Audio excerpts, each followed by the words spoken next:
as a group is just whatever you normally do, make sure you do. There's going to be plenty more time to do more, but make sure you do it, whether it be a rehab routine you have or something you do, recovery or studying. Make sure you don't not do it. Now it's going to be a little different, like you said. It's a little thrown out of the actual time routine, but make sure you get all the same work in. And I think the guys have been great. We know we're kind of in a groove right now. We want to make sure we don't do anything to stop that. You get some FaceTime in back home. Yeah. I actually made sure of that today. So at some point this afternoon, the time change throws you off a little bit. We were in meetings and it was the middle of the night. I told Sonia I was happy, instead of good morning, happy middle of the night, This morning at 5:30 eating breakfast. It's 2:30. I don't change my watch. I don't know why. It drives my family crazy that I'll leave my watch the same. Yeah, so no, it's good. It is a long time away from the family, but once it gets to Wednesday, you feel like it's almost a long work week. Those Wednesdays and Thursdays are long days anyway, and you can kind of see the end of it. Then you start to see the opponent and obviously get closer to the game and be excited to go over there. And it's been 10 years, staying right next to the stadium and playing there in what will be a great crowd and against a good team. What do you remember about that game in 2008? It was a heck of a game. We got behind and then came roaring back. We had a chance at a jump ball in the end zone at the end. I do remember that, but it was real wet, if I remember. We're kind of wet, and I don't know if it was the first year of the London games. It was close. It was up there. It was close. So I think the whole NFL in London was still brand new. So I think they're a little even more new to the game itself. I imagine now after 23 games, it's a little more common, obviously, with the games being over there every year. But I just remember the oohs and ahs every time the ball went in the air. But it'll be a heck of a crowd. Great NFL base over there. I mean, I just remember seeing so many jerseys of so many different teams. It was somewhat of a neutral crowd. I'm sure they pick a team, and there'll be plenty of Titans and Charger fans, I'm sure. Was there anything you picked up on that first trip that you remember talking about maintaining routine? It's just so different because we stayed here. We went right away after the Buffalo game, and so we were there, and those first couple of days were rough, getting used to the time change that Monday and Tuesday.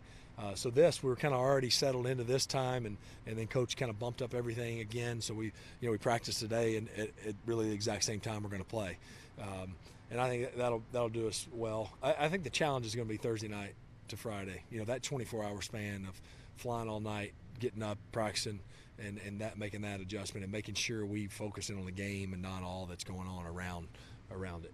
Looking ahead at Tennessee, that front seven's pretty tough physical. What sticks out to you about them? It's a solid group. They've had a handful of guys they've had for some time now, and it's a good front. Obviously,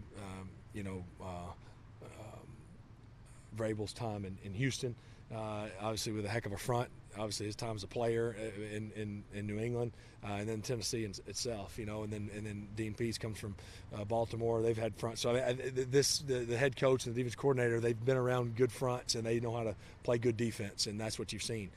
There's been a lot of teams hadn't scored a lot on them. I think Miami got 27 in that opener, but then it's been, in Baltimore scores 21 last week, but it wasn't an easy 21, and then there's been a lot of low-scoring outings, so it'd definitely be a heck of a challenge.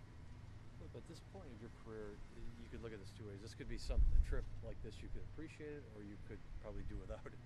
Where do you fall on that? I mean, is it kind of a necessary evil, or do you? I'm probably somewhere in between.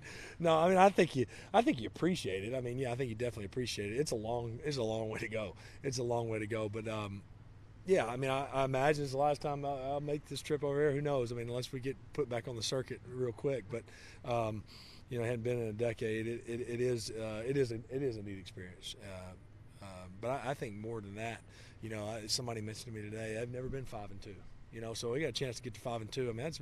This is a big game. So I think all that's. I think those things are good and fine to talk about. Let that be a sidebar to the game and playing in London and all those things. But we got to make sure we do whatever we got to do to win the game, get to 5-2 at the bye. Which, like I've told you guys before, if you'd have told us that in August, I think we'd have all taken it. Coach mentioned that Donnie Jones has kind of brought a calmness to that special group. Have you had any interaction with him? Yeah, I think so. Donnie and I were Senior Bowl teammates way back, and no, I think he has. I think just that he has. It reminds me a lot of when Mike was here as the punter and the holder, and just in general that group as a veteran. And he's coming up from a team won the Super Bowl, and so I think he just has a good even killedness about him, and the guys have kind of welcomed him in and had a good time with the Donnie chants and things like that. But it's been good. It's been good. When have they been chanting Donnie back at practice? Yeah, just in practice. If he were to find himself on the highlight reel, because they'll show everything from every phase, and that's something they've always done. They used to do it to Mike. They've done it all the way through with those punters and holders. So it's been Donnie's kind of been caught off guard by it a little bit. Another gray beard too, 38 years old. So. Yeah, he's got me by a couple years. It was the same year, but he's got me by a couple. But it's been good. I think your assessment of that is correct. Thank Thanks, Bill. Appreciate it.